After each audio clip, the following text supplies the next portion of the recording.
In the rapidly shifting landscape of mobile technology, the release of the iPhone 17e in 2026 presents a fascinating case study in consumer psychology versus economic reality. At first glance, the device appears to be a strategic olive branch from Apple to the budget-conscious consumer, sporting a relatively accessible price tag of $599. However, a granular analysis of the device's specifications, specifically its controversial 60 Hz display, suggests that this phone is not a bargain, but rather a meticulously designed financial trap.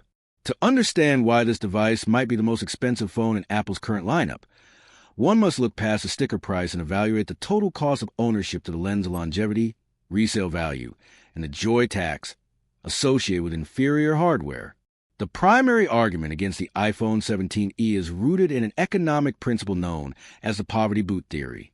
This theory suggests that an individual who buys cheap, low-quality boots for $10 every year will ultimately spend more over a decade than the person who invests $50 in a single pair of high-quality boots that last the entire 10 years.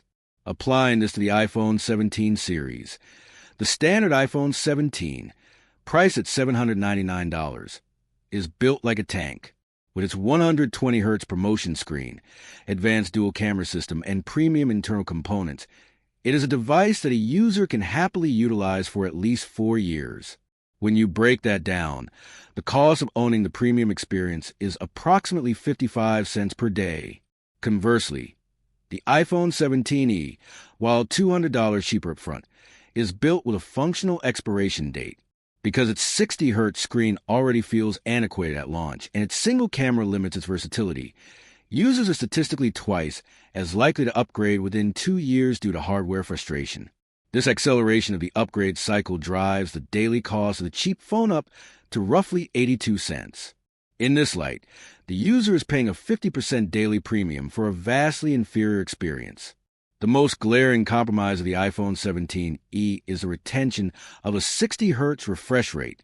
In 2026, where even entry-level competitors have standardized high refresh rate displays, Apple's decision to stick with 60 Hz is a calculated move to maintain product tiers. For the user, however, this translates into a joy tax. The modern smartphone user interacts with the device upwards of 2,000 times a day.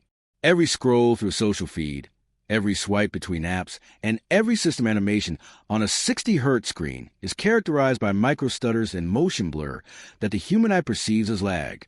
This constant, subtle friction accumulates into a significant quality of life deficit. The standard iPhone 17 with its 120 Hz display removes this friction, making the digital experience feel fluid and responsive. For many, the $200 difference is a small price to pay to eliminate 2,000 daily instances of visual annoyance. Plus one. Furthermore, the hardware limitations of the iPhone 17e extend to its camera system. By offering only a single lens, Apple is effectively placing a tax on a user's memories. In an era where ultra-wide and telephoto capabilities have become standard for capturing landscapes, architecture, and group photos, the 17e forces the user to settle for a restricted perspective. This isn't just a technical limitation. It's a functional one that prevents the user from capturing moments as they truly appear.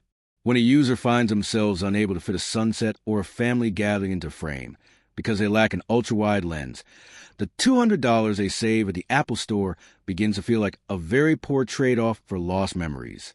The financial pitfalls of the iPhone 17e become even more apparent when examining the trade-in trap.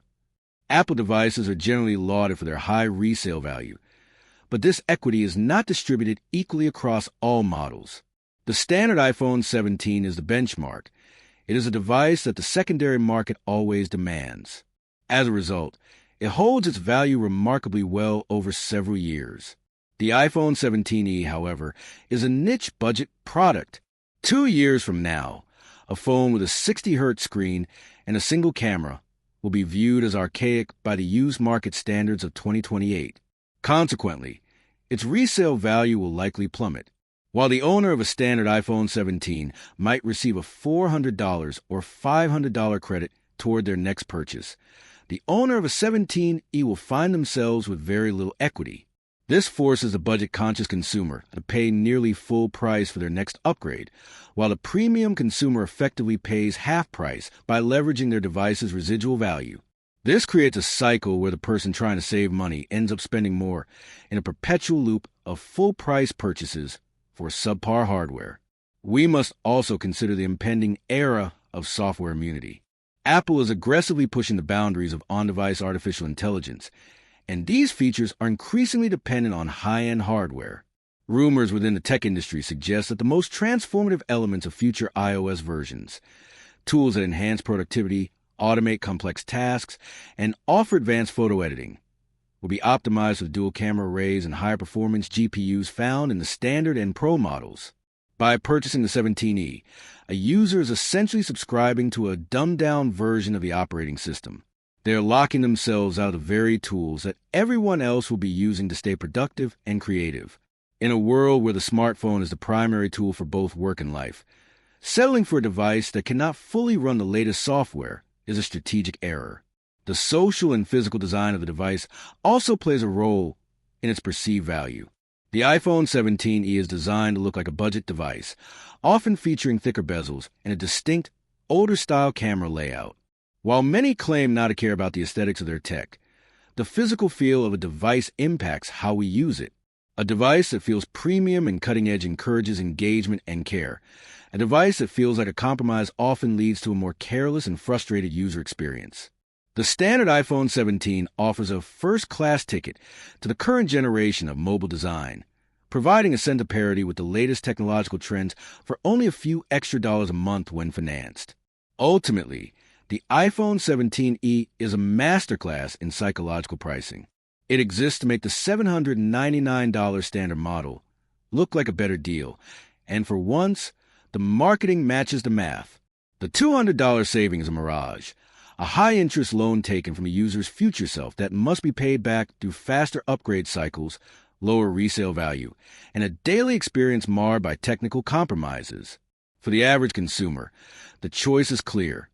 Saving up for a few more weeks to afford the standard iPhone 17 is the only decision that makes long-term financial and functional sense. It is the cheapest phone to own because it is the only one designed to endure the rapid pace of technological change in the mid-2020s. Buying the 17e isn't saving money. It's spending $600 to be annoyed for the next 2 years. In conclusion, while the iPhone 17e may appeal to those looking for the lowest possible entry point into the Apple ecosystem, it represents a false economy.